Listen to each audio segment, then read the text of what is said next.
नमस्कार, सरल टॉक में आप सभी का स्वागत है। आपके साथ मैं हूं गिरिराज शर्मा। मध्य प्रदेश में इस समय चर्चा हो रही है बुलडोजर की कि मध्य प्रदेश के मुख्यमंत्री शिवराज सिंह चौहान तुरंत सजा दे रहे हैं बुलडोजर के द्वारा। जांच ठीक से हुई हो न हुई हो, लेकिन बुलडोजर चल रहा है। लेकिन हमारे मन में एक सवाल ये है कि मध्य प्रदेश में युवाओं की अगर बात की जाए तो व्यापम के द्वारा जो परीक्षाएं आयोजित करवाई गईं, उनमें जो घोटाले की आशंकाएं सामने आ रही हैं, जिन लोगों के नाम सामने आ रहे हैं, क्या उनके ऊपर बुलडोजर इतनी जल्दी क्यों नहीं चलाया गया? उसमें जांच के आदेश की बात कह रहे हैं, जांच भी इतने महीनों में हो रही है, समय लग रहा है, लेकिन यहाँ पर खरगोन का जो मामला है उसमें तुरंत कार्रवाई हो रही है। तो आखिर व्यापम घोटाले के मामले में क्या सरकार बुलडोजर चलाने से बच रही है, डर रही है? मध्य प्रदेश के मुख्यमंत्री शिवराज सिंह चौहान को वहाँ पर क्या हो जाता है जो बुलडोजर नहीं चलता? इस पर चर्चा करने के लिए हमारे साथ मौजूद हैं वरिष्ठ पत्रकार डॉक्टर राकेश पाठक। उनसे हम चर्चा करेंगे, इसको लेकर के बात करेंगे। डॉक्टर राकेश, बहुत बहुत स्वागत है आपके सरल टॉक में। धन्यवाद गिरिराज जी। डॉक्टर राकेश, मेरा पहला सवाल यही है कि जिस तरीके से बुलडोजर चर्चा में बना हुआ है पूरे देश में, ना कोई जांच ठीक से हो रही है, वीडियो के आधार पर बुलडोजर चल रहा है। और जैसा कि आपने देखा कि एक व्यक्ति जेल में बंद था, उस पर एफआईआर हुई, बुलडोजर भी चल गया, लेकिन व्यापम के मामले में कोई बुलडोजर नजर नहीं आ रहा। देखिए गिरिराज जी, मैं सबसे पहले तो इस बात से ही सहमत नहीं हूँ कि किसी भी मामले के आरोपियों पर बिना किसी जांच पड़ताल के, बिना न्यायिक प्रक्रिया के बुलडोजर चला दिए जाएं। मैं बहुत स्पष्ट तौर पर ये मानता हूँ कि ये बुलडोजर मकानों पर नहीं चल रहे हैं, बल्कि संविधान की छाती पर चल रहे हैं। भारत एक कानून से चलने वाला, संविधान से चलने वाला देश है। न्यायिक प्रक्रिया है, आईपीसी, सीआरपीसी है। हो सकता है जिनके घर अभी सरकार ने सिर्फ आरोपी होने के कारण ढहा दिए हैं, कल जब न्यायिक प्रक्रिया में जाएंगे, क्रिमिनल जस्टिस सिस्टम में, इनमें से कितने लोग बरी हो जाएंगे, तब इनका खामियाजा जो आज उन्हें भुगतना पड़ा है, इसकी वापसी कौन करेगा? नंबर एक। तो चाहे व्यापम का मामला हो, चाहे इस तरह के उपद्रव का विषय हो, मैं कतई सहमत नहीं हूँ कि बुलडोजर चला के लोगों के घर ढहा दिए जाएं। और मध्य प्रदेश में तो अति ये हुई है कि प्रधानमंत्री आवास योजना के मकान ढहा दिए गए अवैध बताकर। तो क्या प्रधानमंत्री आवास योजना में भी अवैध मकान बन रहे हैं? नंबर एक। अब मैं व्यापम पर आता हूँ। आपका जो मूल प्रश्न है, दरअसल व्यापम मध्य प्रदेश के माथे पर लगा हुआ एक दाग है जो किसी भी सूरत में मिटने के लिए तैयार नहीं है। हर 2-4 साल में एक न एक घटना हो जाती है। आपको स्मरण होगा, कृषि विस्तार अधिकारियों की जो भर्ती हुई थी, उसमें 10 के 10 टॉपर एक ही वर्ग के थे, एक ही कॉलेज के थे, एक ही शहर के लगभग थे। और अब ये शिक्षक पात्रता परीक्षा और पुलिस भर्ती, जिस शिक्षक पात्रता परीक्षा की में अनियमितता की बात हो रही है, जांच के नाम पर टाला जा रहा है। और मुझे तो ऐसा लगता है कि सरकार अपने लोगों को बचाने की ही कोशिश कर रही है। उन पर बुलडोजर तो खैर कतई नहीं चलेंगे, क्योंकि सत्ता में बैठे लोगों के नाम भी उसमें सामने आ रहे हैं। जी गिरिराज, जैसा कि हम बात करें, जब ये उजागर हुआ शिक्षक पात्रता परीक्षा व्यापम घोटाले से, जिसको उजागर किया था डॉक्टर आनंद राय, एक बड़ा नाम जिन्होंने खुलासा किया, उनको क्राइम ब्रांच गिरफ्तार कर लेती है। क्या इससे सरकार मैसेज दे रही है कि जो लोग घोटाले के खुलासे करेंगे उन्हें हम दबाने की कोशिश कर रहे हैं? और उसके बाद हमने देखा कि डॉक्टर आनंद राय से ना कोई संपर्क हुआ, 7 दिन से उनका सोशल मीडिया भी इनएक्टिव है, उनका फ़ोन भी नहीं लग रहा है। तो किस तरह से आप इसे देखते हैं? देखिए, ये सरकार की दमनकारी नीति है। किसी भी समाज में जो विसिल ब्लोअर होते हैं, जो चेताने का काम करते हैं, उनका तो संरक्षण करना चाहिए सरकार को। हमारे आरटीआई कानून इसीलिए बना है कि आप राइट टू इन्फॉर्मेशन में आप सूचनाएं प्राप्त कर सकते हैं।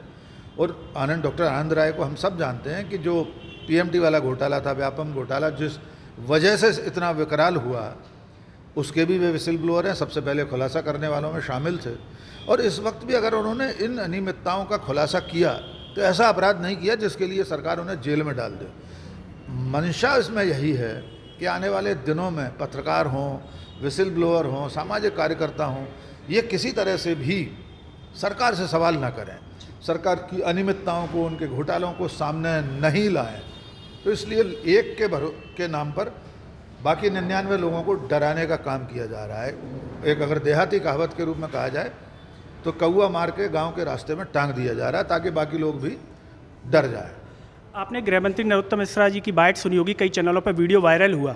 उनकी बॉडी लैंग्वेज इस तरीके से है कि एक ही दिन में देखिए हमने सब पता कर लिया, लेकिन शिक्षक पात्रता परीक्षा की मैप आईटी की जांच अब तक हुई नहीं है। वो इतने ठंडे बस्ते में चल रही है। कृषि विस्तार अधिकारी के अभी तक आरोपी कौन थे, क्या थे, पता नहीं है, बस परीक्षा द्वारा हो गई। तो ये दोहरा रवैया क्या कहेंगे? देखिए, जब भी सरकार को ऐसा लगता है कि उसमें अपने लोग कहीं फंस रहे हैं, मंत्रिमंडल के उनके एक सहयोगी का नाम आया है कि जो स्क्रीनशॉट वायरल हुआ था वो एक मंत्री के कॉलेज का था। अब उसमें आईसीपी केसरी जो इसके पीईबी के चेयरमैन हैं उन्होंने तर्क दे दिया या गृह मंत्री ने कि उस कॉलेज को तो किराए पर लिया था परीक्षा के लिए फलानी एजेंसी ने। सवाल ये है कि किसी अपराध में अगर संलिप्तता किसी गाड़ी की होती, किसी मकान की होती है, तो उसके मकान मालिक या गाड़ी के मालिक को भी आरोपी बनाया जाता है। इसमें 1-2 दिन में क्लीन चिट दे दी कि केसरी ने भी कह दिया कि कुछ नहीं हुआ, वे तो निरपराध हैं। तो मुझे ऐसा लगता है अपनों को बचाने की ही पूरी तैयारी चल रही है, चाहे मंत्री हो, सरकार हो, अधिकारी हों, सब मिलकर किसी न किसी को बचा रहे हैं। और हर बार आपने बिल्कुल ठीक कहा कि परीक्षा दोबारा हो गई, लेकिन मूल आरोपी आज तक नहीं पकड़े गए। पता ही नहीं चल रहा कि किसने वो गड़बड़ की थी, किसने मेरिट लिस्ट में 10 के 10 लोग एक साथ एक कॉलेज के, एक शहर के करवा दिए थे। तो जब तक आरोपी नहीं पकड़े जाएंगे ऐसे घोटाले होते रहेंगे। आप परीक्षाएं रद्द करके दोबारा परीक्षाएं कराएंगे, फिर उसमें वही गड़बड़ी होगी। जब तक जड़ तक सरकार या कानून का पंजा नहीं पहुंचेगा, ये व्यावसायिक परीक्षा मंडल या जो भी उसका नाम बदलकर शायद कर्मचारी चयन आयोग करना चाहते हैं, क्या फ़र्क पड़ेगा नाम दरोगा बदलने से। स्कूल शिक्षा मंत्री इंदर सिंह परमार ने जांच से पहले ही कह रहे हैं कि परीक्षा तो रद्द नहीं होगी। उनमें यह आत्मविश्वास क्यों आ रहा है जबकि जांच के आदेश हैं? ये किस दम पर कह रहे हैं कि परीक्षा रद्द नहीं होगी? देखिए, बहुत स्पष्ट बात यह है, वे इसी दम पर कह रहे हैं कि एक तो विपक्ष बहुत ज़्यादा ऐसी चीज़ों को मुद्दा नहीं बना पाता, दूसरे जो सचमुच बेरोजगार युवक हैं जिन्हें नौकरी की तलाश है, वर्षों से भटक रहे हैं, जो इन परीक्षाओं को देने के बाद वर्षों इंतजार करते हैं। नंबर 1, या तो परीक्षा ही ठीक से संपन्न नहीं होती, गड़बड़ियाँ हो जाती हैं, पेपर आउट हो जाता है या कुछ और हो जाता है। परीक्षा संपन्न हो गई तो वर्षों तक उसका रिजल्ट नहीं निकलता, रिजल्ट निकल गया तो उसके बाद वर्षों इंटरव्यू नहीं होते, इंटरव्यू हो गया तो सिलेक्शन की फाइनल लिस्ट जारी नहीं होती, और वो अगर हो जाए तो तब तक कोई कोर्ट में पहुँच जाता है। तो मालूम हुआ कि पूरी चयन प्रक्रिया संपन्न होने के बावजूद व्यक्ति नौकरी में नहीं पहुँच पा रहा। तो न तो युवा इस तरह संगठित होकर आंदोलन कर पा रहे हैं, न विपक्ष इसके लिए आंदोलन कर रहा है। आप जैसे जो लोकहित के मुद्दे उठाने वाले चैनल हैं, आप उनकी लड़ाई लड़ रहे हैं, आप उनकी आवाज़ बने हुए हैं, लेकिन सचमुच जो मुख्य धारा का मीडिया है, क्या बेरोजगारों की लड़ाई लड़ रहा है? मुझे नहीं लगता कि लड़ रहा है। तो इसलिए ये जो आप मंत्री का आत्मविश्वास मान रहे हैं, ये दरअसल अति आत्मविश्वास है। उन्हें लग रहा है कि हमसे सवाल पूछने वाला कोई नहीं है, हम कुछ भी करते रहें, कितनी भी अनियमितताएं कर लें, हमारा कोई कुछ नहीं कर सकता, क्योंकि न मीडिया सवाल करेगा न विपक्ष आंदोलन करेगा। इसलिए चलते चलते आखिरी सवाल डॉक्टर राकेश पाठक जी, अभी घोषणा की है पटवारी के पदों की, लगभग 5000 से ऊपर पद हैं।